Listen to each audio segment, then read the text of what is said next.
हरिओम। अब भगवान कहते हैं कि भक्त केवल,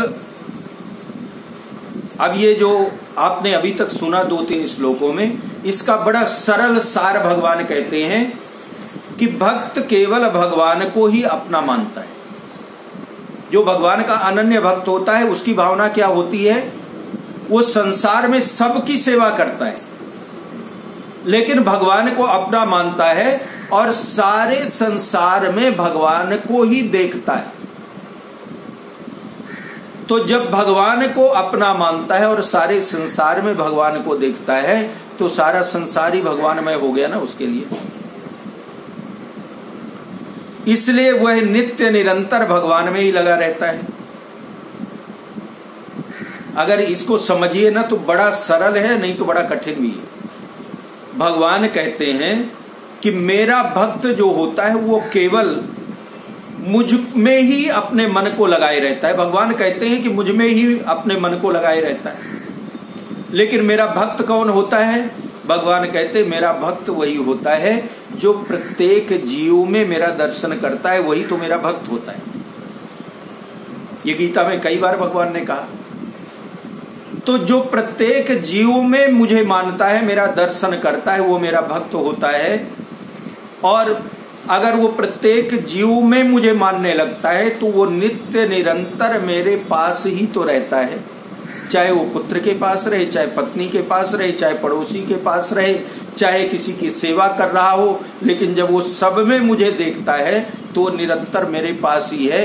तो जो निरंतर मेरे पास रहता है, तो जब उसका अंतिम समय आता है तो वो सारा जीवन तो मेरे पास में रहा, तो अंत में यमदूत के पास थोड़ी जाएगा, तब भी मेरे पास में, और उसको मैं मेरे साथ लेकर के जाता हूँ, उसका उद्धार हो जाता है। सोचिए कितना, ये जो अभी तक आपने सुना 3-4 श्लोक में, इसका मतलब यही है। भगवान ने कितना सरल बता दिया। कोई वेद वेदांत पढ़ने की जरूरत नहीं है इतना, लेकिन ये मानना पड़ेगा कि सारे जगत में, सारे संसार में मेरा वो नारायण ही सबके अंदर विद्यमान है। कोई मेरा शत्रु नहीं, कोई मेरा मित्र नहीं, सब मेरे नारायण। मामुपेत्य पुनर्जन्मो ना दुःखालयम शाश्वतम नाप्नुवन्ति महात्मानः संसिद्धिं परमां गताः। भगवान कहते हैं कि हे अर्जुन, महात्मा लोग मुझे प्राप्त करके दुखालय, दुखालय का मतलब होता है दुखों का घर, और अशाश्वत, अशाश्वत का मतलब होता है जो हमेशा बदलता है, अर्थात पुनर्जन्म, बार बार जन्म लेना, मृत्यु और जन्म लेना।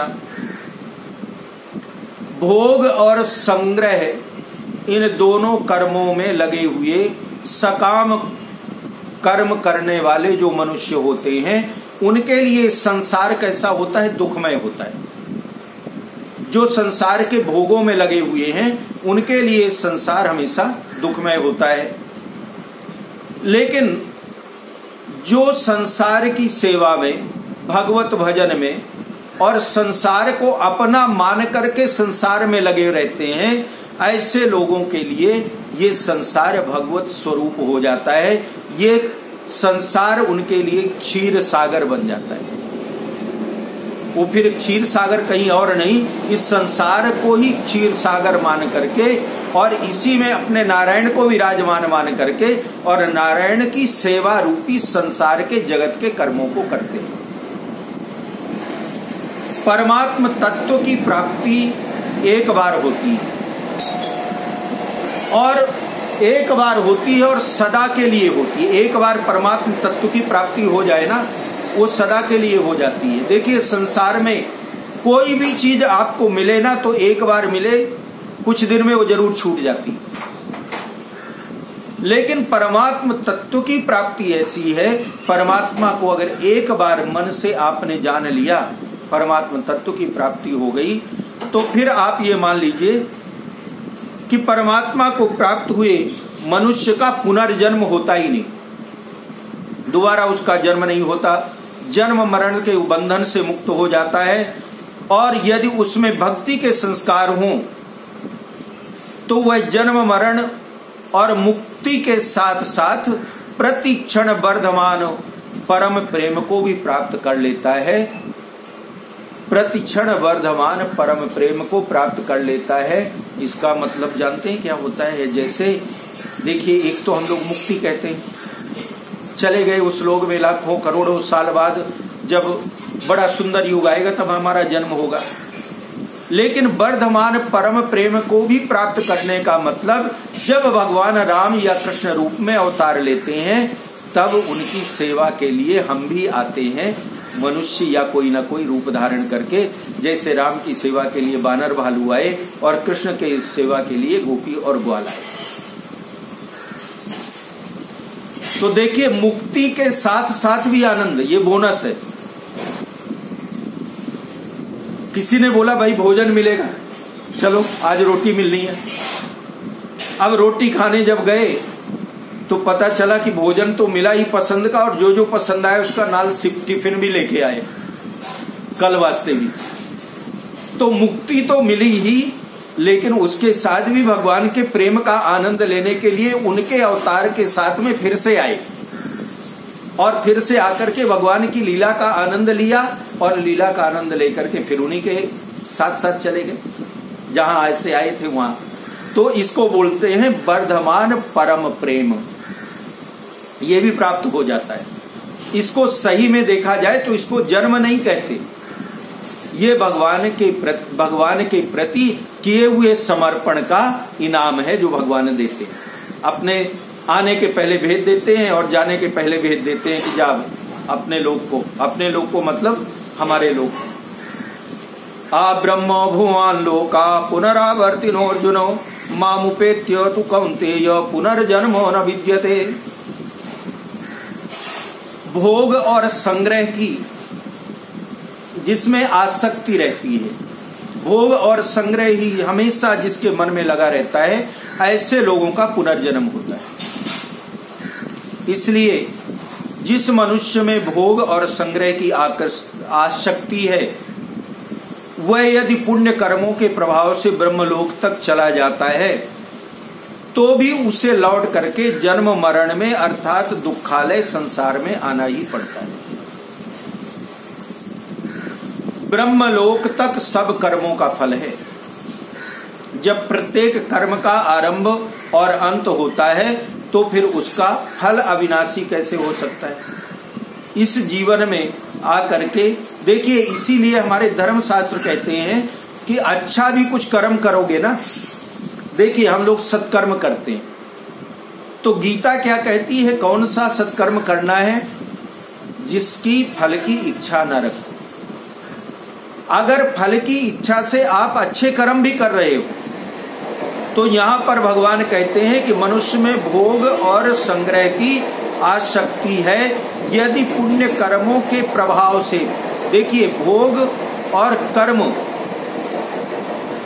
जो हम संसार में भोग कर रहे हैं, जो अच्छे कर्म भी कर रहे हैं, उन अच्छे कर्मों को की आसक्ति अगर हो जाए, किसी ने बोला जी तुसी तो बड़ा बढ़िया काम कर रहे हो जी, अब ये सुनने की आदत पड़ रही है तो लोग मुझे ऐसा बोले इसलिए हम अच्छे अच्छे कर्म कर रहे हैं। तो कर तो अच्छे ही कर्म रहे ना, लेकिन खाली एक बुरी आदत पड़ गई, लोगों से सुनने की आदत कि लोग बोले जी तुसी तो बड़ा बढ़िया काम कर दे हो जी, ये सुनने के लिए हम अच्छे कर्म कर रहे हैं। तो अब भगवान कहते हैं कि ये तो बड़ी अच्छी बात है, अच्छे कर्म करना चाहिए, लेकिन ये जो सुनने वाली आदत है ना, ये बुरी आदत है। और ये बुरी आदत का फल क्या मिलेगा? अच्छे कर्म किए, जन्म मरण के बंधन से मुक्ति मिल गई क्योंकि अच्छे कर्म की। लेकिन वो जो सुनने की आदत पड़ी थी ना, वो आदत ऐसी होती है कि उन कर्म फलों को भोग करके और फिर से उसको दुखालय में आना पड़ेगा, इस संसार में फिर जन्म लेगा। वो जो तारीफ सुनने की आदत थी ना, उसके कारण सारे किए धरे पर पानी फिर गया। कुछ काल के बाद फिर से जन्म लेना पड़ेगा संसार के सुख और दुख भोगने के लिए, क्योंकि ब्रह्मलोक तक सब कर्मों का फल है। कर्मों का फल कभी नष्ट नहीं होता, अच्छा करेंगे तो अच्छा, बुरा करेंगे तो बुरा।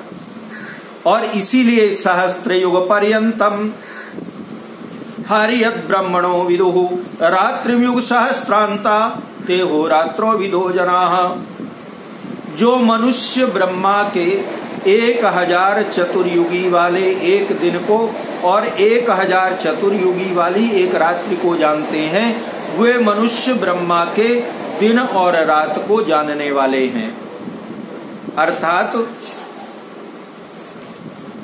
ब्रह्मा का दिन और रात ये बड़ा लंबा चौड़ा होता है। तो हम ब्रह्म को जानने की कोशिश ना करें। भगवान कहते हैं कि हमें ये ज्यादा गीता भागवत के चक्कर में नहीं पड़ना है, हम ये भी जान जाएं, ये भी जान जाएं, ये भी जान जाएं। भगवान कहते हैं ये जानने के चक्कर में पड़ोगे, जीवन खत्म हो जाएगा, जान नहीं पाओगे। इसलिए सबसे अच्छा जानना क्या है? सबसे अच्छा जानना केवल 2 है, और वो ये है कि भगवान की कृपा थी तो हमें ये शरीर प्राप्त हुआ, और भगवान की कृपा से ही ये शरीर मिला, और इस शरीर के द्वारा उस नारायण की सेवा, ये हमारा धर्म है। केवल 2 ही सूत्र जीवन के।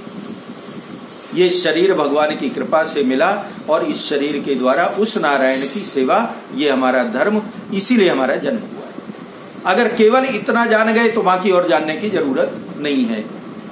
अव्यक्ताद्यव्यक्तयः सर्वाः प्रभवन्त्यः रागमे रात्यागमे प्रलीयन्ते तत्रैवाव्यक्त संज्ञके। ब्रह्मा के दिन के आरंभ काल में ब्रह्मा के सूक्ष्म शरीर से संपूर्ण जगत, सारा संसार, सारे शरीर पैदा होते हैं, और ब्रह्मा की रात के आरंभ के में उस अव्यक्त नाम वाले ब्रह्मा जी के सूक्ष्म शरीर में ही संपूर्ण संसार लीन हो जाता है।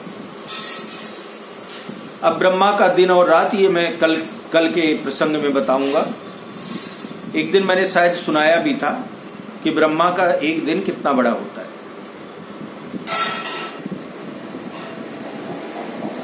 उसको अभी बता देता हूं, लेकिन याद रखिएगा, कल पूछूंगा। और कल अगर सुनना है तो कल क्या होगा, थोड़ा सा तैयार होके आइएगा कि ब्रह्मा जी का दिन रात कितना बड़ा होता है। एक संकेत जरूर बता दूं कि कलयुग 4,32,000 साल का, इस कलयुग के 2 गुना जो होता है, कलयुग का डबल वो होता है द्वापर, कलयुग का 3 गुना त्रेता, और कलयुग का 4 गुना सतयुग। चारों युगों को अगर मिला दें तो इसको बोलते हैं एक चतुर्युग। ऐसे 71 चतुर्युग जब बीत जाते हैं तो एक मनु का राज्य खत्म होता है। एक मनु का राज्य, इस समय के राजा वैवस्वत मनु। तो ऐसे 14 मनु होते हैं। एक मनु का राज्य खत्म, फिर दूसरे मनु का राज्य चालू, तो 71 चतुर्युग, फिर दूसरे मनु का राज्य चलेगा। ऐसे जब 14 मनुओं का राज्य पूरा हो जाता है तब ब्रह्मा जी का एक दिन पूरा होता है। और इतनी ही बड़ी ब्रह्मा जी की रात होती है। तो वही भगवान बताते हैं कि जब ब्रह्मा जी जागते हैं तो उनके शरीर से, इस ब्रह्मा के सूक्ष्म शरीर से और संपूर्ण शरीर पैदा होते हैं, सारी सृष्टि पैदा होती है।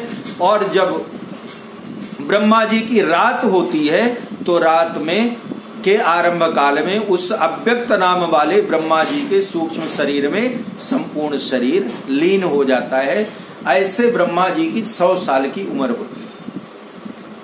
अब जब 100 साल के ब्रह्मा जी हो जाते हैं तो उसके बाद ब्रह्मा जी भी उस परम तत्व में, उस ब्रह्म में लीन हो जाते हैं, जिसको हम विष्णु कहते हैं या ब्रह्म कहते हैं। और फिर आती है महाप्रलय, सारी सृष्टि तत्विलीन अर्थात शून्य हो जाती है। फिर बाद में कभी जब प्रभु इच्छा हुई तब वेद की श्रुतियां, वेद की ऋचाएं स्तुति और गान करके और फिर भगवान को जागृत करती हैं, उस ब्रह्म को जागृत करती हैं, और फिर ब्रह्म संसार की सृष्टि की रचना करते हैं। तो भूतक ये आपको कल आगे का और विस्तार से बताएंगे कि भूतग्राम सएवायं भूत्या भूत्वा प्रलीयते रात्र्यागमे वशा पार्थ प्रभवत्यः रागमे। भगवान कहते हैं कि हे अर्जुन, वही यह